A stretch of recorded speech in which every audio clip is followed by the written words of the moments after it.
পায়েল, তাড়াতাড়ি রেডি হয়ে নাও। হুম। এ কি, কে তুমি? আর উইদাউট এনি পারমিশন আমাদের বাড়িতে ঢুকলে কি করে? আরে পূজা, তুই এতদিন পর, আয় না ভেতরে আয়। পায়েল, তুমি ওকে চেনো? হ্যাঁ, ও আমার ছোটবেলার বান্ধবী। আয় পূজা, ভেতরে আয়, বস। কিরে, কেমন আছিস তুই? আজ হঠাৎ এতদিন পর? আমি ভালো আছি। আসলে তুমি জানো রোহন, পূজা আমার অনেক ছোটবেলার বান্ধবী, আমরা একসাথে পড়াশোনাও করতাম। পায়েল, কোথাও যাচ্ছিস নাকি? রেডি হয়ে রয়েছিস? হ্যাঁ রে, আমার ফ্লাইট আছে, দুবাই যাচ্ছি আজকে, খুব ইম্পর্টেন্ট একটা মিটিং আছে তাই। এ বাবা, তাহলে তো আমি ভুল সময় চলে এলাম। আমি বরং পরে আসবো। আরে ঠিক আছে, বস না, এখনো টাইম আছে আমার ফ্লাইটের, আমি ঠিক পৌঁছে যাবো। তুই বল না, তোর কাজকর্ম কেমন চলছে? হ্যাঁ, সব ঠিকঠাকই চলছে কাজ। তুই বল, তোর কাজ কেমন চলছে? আমরা একটা এক্সপোর্টের কোম্পানি খুলেছি, তো ভালোই প্রফিট হচ্ছে সেটার। বাহ, তোর উন্নতি দেখে খুব ভালো লাগছে। তুই বল, তোর কাজ কেমন চলছে? তুই ওই সেলাই না কিসের একটা কাজ করতি না? হ্যাঁ, ওই সেলাইয়ের কাজ করতাম। তারপর কি বলতো, মেশিনগুলো খারাপ হয়ে গেল, আর কাস্টমারও বেশি আসতো না, তাই জন্য ব্যবসাটা বন্ধ করে দিতে হলো। প্রফিট বেশি হতো না, তাই জন্য। আর এখন আমার হাজবেন্ড এই ফলের ব্যবসা করে, আমিও সাথেই থাকি। এই নে, এই ফলগুলো তোর জন্য এনেছি। আচ্ছা আচ্ছা, থ্যাংক ইউ। আচ্ছা, এই ফলগুলো তার মানে তুই তোর দোকান থেকে এনেছিস, তাই না? হ্যাঁ রে, খেয়ে দেখবি, লেবুগুলো খুব মিষ্টি। হুম, একদম। আচ্ছা পূজা, একটা কথা বলতো, সবকিছু ঠিকঠাক মতো চলছে তো? না মানে বাড়ির সিচুয়েশন, বাড়ির সেভিংস, হচ্ছে তো সব ঠিকঠাক?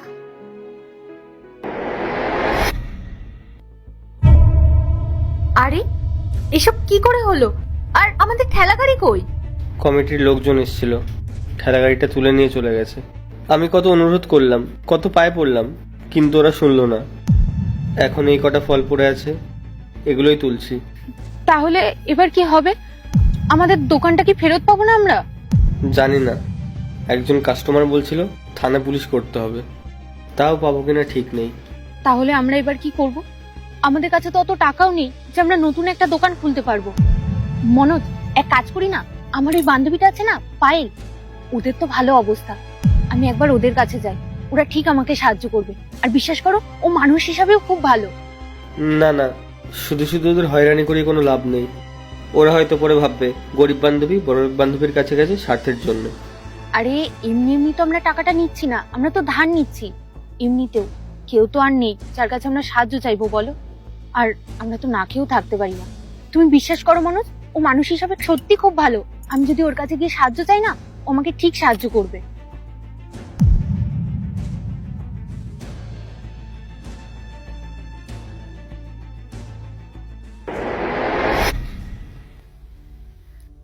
কি রে, কোথায় হারিয়ে গেলি? না রে, কিছু না। সত্যি করে বলতো পূজা, তুই কি কোনো প্রবলেমে আছিস? না না, কোনো সমস্যা নেই, সব ঠিকঠাকই আছে। আচ্ছা, আমি আজকে যাই তাহলে। আরে কোথায় যাবি? বস, অন্তত এক কাপ চা তো খেয়ে যা। না রে, আমি কিছু খাবো না। আচ্ছা শোন, তুই একটু বস, আমরা আসছি। রোহন, একটু চলো।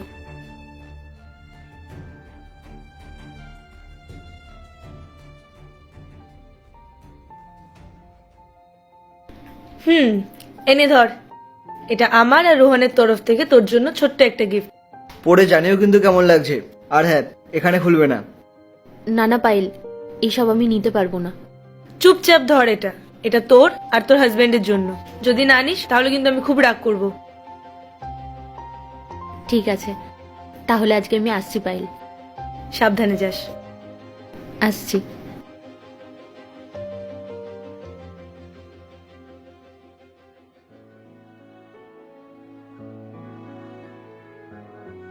কি হলো, কোনো সাহায্য পেলে?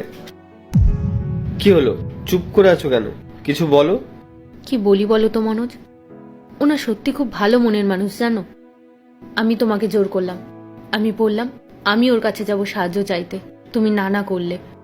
কিন্তু বিশ্বাস করো, আমি যখন ওর কাছে গেলাম না, আমি আর সাহায্যের কথাটা বলতে পারিনি। আমি জানতাম আমি যদি ওর কাছে টাকাটা চাইতাম, ও আমাকে ঠিক দিয়ে দিত। আসলে অভ্যাস নেই তো এরকম ভাবে টাকা চাওয়ার, তাই আর আমি ওকে বলতে পারলাম না কথাটা। এবার কি হবে তাহলে? আমাদের সময়টা খুব খারাপ যাচ্ছে জানো। দেখা যাক ভগবান কি করে আমাদের। ও, এটা পাঠিয়েছে, বলল বাড়ি গিয়ে খুলে দেখবি। কি আর দেখবো পূজা, কাল কি খাবো দুবেলা সেটা খাবার মতো পয়সা নেই। দেখা যাক কি হয়। ওটা দেখো।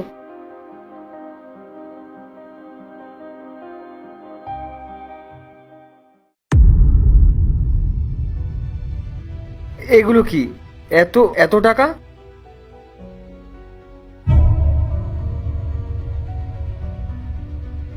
আরে পাগলি, আমি ঠিক বুঝতে পেরেছি তোর মুখ দেখে যে তোর কিছু তো হয়েছে। আর হ্যাঁ, আমি খুব ভালো করেই জানি যে তুই কখনো কারোর কাছ থেকে সাহায্য চাস না, ওই জন্য তো টাকাটা আমাকে লুকিয়ে দিতে হলো। আর শোন, একদম কোনো কথা বলবি না, চুপচাপ টাকাটা রেখে দে। যদি আরো টাকার প্রয়োজন হয় তাহলে কিন্তু তুই অবশ্যই আমাকে জানাবি।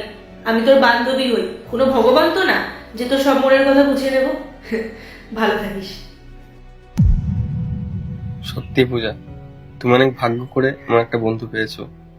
ও হয়তো বুঝতে পেরেছে তোমার এখন অবস্থাটা কিরকম, তবুও দেখো তোমাকে এতগুলো টাকা দেওয়ার আগে একবারও ভাবেনি।